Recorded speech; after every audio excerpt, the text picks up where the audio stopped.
तो आपका एक बार फिर से स्वागत है आशा सहायता समूह यूट्यूब चैनल में। आज की इस वीडियो में मैं बताने वाला हूं, एक मेरे सब्सक्राइबर हैं जिन्होंने बहुत ही अच्छा कमेंट किया है और जिसके बारे में आपको भी जानकारी होनी चाहिए, क्योंकि इस रजिस्टर को अपडेट करने का पर मंथ आपको 300 रुपया दिया जाता है और बीच बीच में आपको फिर से इसका सर्वे दिया जाता है, उसको भी अपडेट करने का अलग से पैसा आपके हॉस्पिटल से दिया जाता है। तो सबसे पहले आपको कमेंट दिखा देता हूँ कि वो कौन सा रजिस्टर था।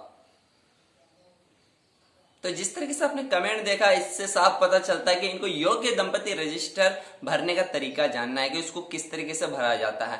तो आपको योग्य रजिस्टर भी दिखाएंगे, योग्य दंपति रजिस्टर, उसमें कौन कौन सा ऑप्शन दिया है और उसको कैसे फिल करना है और कहाँ क्या क्या फिल करना है। तो वीडियो के लास्ट तक बने रहिए। वेलकम गाइज, मैं हूं आपका दोस्त MR और आप देख रहे हैं आशा सहायता समूह। वीडियो को शुरू करने से पहले आपसे हमेशा की तरह एक फिर से रिक्वेस्ट है, यदि आप आशा सहायता समूह यूट्यूब चैनल के वीडियोस को पहली बार देख रहे हैं, यदि आपने अभी तक आशा सहायता समूह यूट्यूब चैनल को सब्सक्राइब नहीं किया तो भैया नीचे सब्सक्राइब का लाल बटन दिख रही है, उसमें क्लिक मार करके चैनल को सब्सक्राइब कर लें। और साथ ही में यदि आपको ये वीडियो पसंद आए तो वीडियो को लाइक करें और कमेंट बॉक्स में बताइए कि आपको और किससे रिलेटेड वीडियो चाहिए, ताकि मैं उस पर वीडियो भी बना दूंगा और साथ में आपके सवालों का जवाब भी दे दूंगा आसानी से। यदि आप कमेंट करते हैं और मैं जवाब नहीं देता हूं तो आप चिंता मत कीजिए, क्योंकि अगर मुझे कोई अर्जेंट काम होता है तो मेरे पास टाइम नहीं होता कमेंट देखने का, लेकिन मैं हमेशा आप लोग के कमेंट पढ़ता रहता हूं, चेक करता रहता हूं और मैं ज्यादा से ज्यादा कोशिश करता हूं कि आपके सवालों का जवाब जल्द से जल्द देने की कोशिश करूं।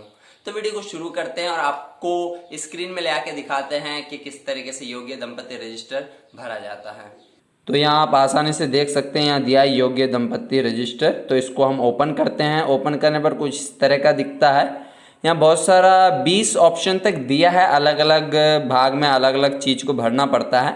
तो देखिए नंबर 1 पे दिया कर्म संख्या, मतलब 1 2 3 जितने भी लोग परिवारों का नाम लिख रहे हैं उतने की संख्या डालना है।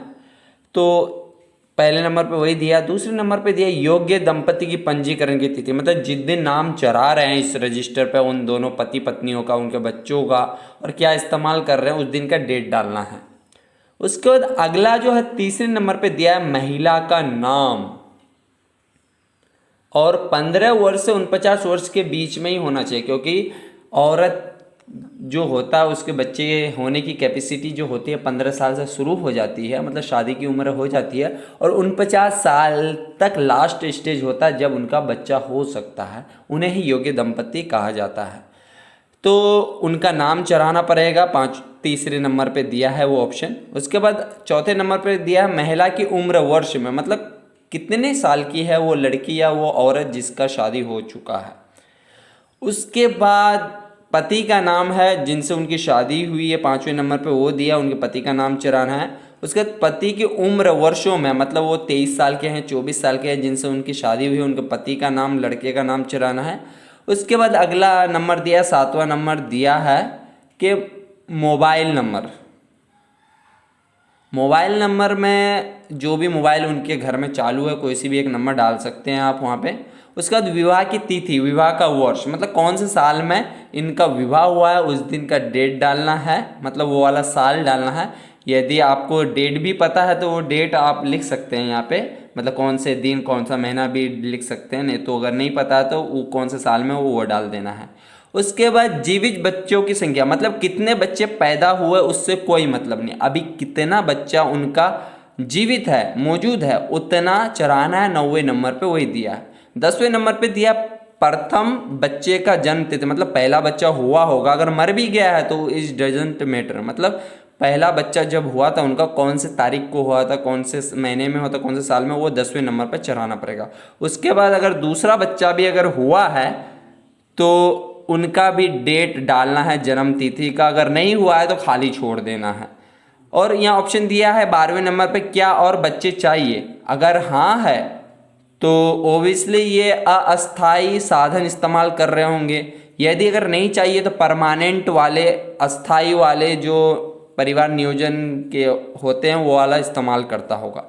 तो दिखा देते हैं, 2 तरह के परिवार नियोजन आते हैं, अस्थाई और अस्थाई।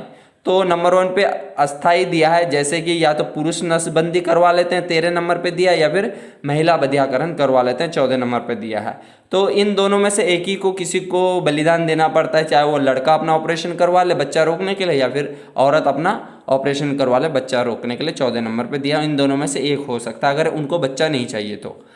उसके बाद 15, 16, 17, 18, 19, ये जो पांचों ऑप्शन है ये अस्थाई के लिए है। मतलब अभी बच्चा नहीं चाहिए लेकिन कुछ सालों बाद या कुछ महीने बाद उन्हें बच्चा चाहिए, इसलिए ये सब इस्तेमाल होता है। जैसे 15 नंबर पे दिया है कॉपर टी, लगाते हैं 1 साल, 1.5 साल, 6 महीना, 3 महीने के लिए। उसके बाद 16वें नंबर पे दिया है गर्भ निरोधक गोली, मतलब गोली आता है उसे बच्चा रोकने के लिए, उसे खाते हैं। उसके बाद कंडोम आता है, कंडोम का इस्तेमाल कर सकते हैं पर नाइट जब भी वो मिलते हैं, ठीक है। उसके बाद 18वें नंबर पे दिया अंतरा गर्भ निरोध सुई, मतलब अंतरा का जो इंजेक्शन आता है उसका भी इस्तेमाल करता है, हर 3 महीने में, 1.5 महीने में, जिस तरह का भी उसका कोर्स होता है उस तरह का लगवाया जाता है। उसके बाद 19 नंबर पे दिया है छाया गर्भ निरोधक गोली, मतलब छाया कंपनी का गर्भ निरोधक गोली आता है, उसका भी इस्तेमाल करते हैं बच्चा रोकने के लिए। यदि उन्हें अभी बच्चा चाहिए परमानेंट, मतलब अभी फ़िलहाल में बच्चा चाहिए, तो ओबियसली या तो वो कंडोम इस्तेमाल कर रहे होंगे या फिर कोई भी चीज़ इस्तेमाल नहीं कर रहे होंगे। तो वो 20वें ऑप्शन में दिया है। आप इन सभी में से मतलब 13 में से 20 तक, मतलब 13 से 20 तक के बीच में मात्र एक ही में किसी में आपको टिक मारना है जो उनके परिवार वाले इस्तेमाल कर रहे हैं। मतलब या तो वो लड़का इस्तेमाल कर रहा है या लड़की इस्तेमाल कर रहा है, उस पूरे ऑप्शन में एक ही में किसी में टिक मारना है।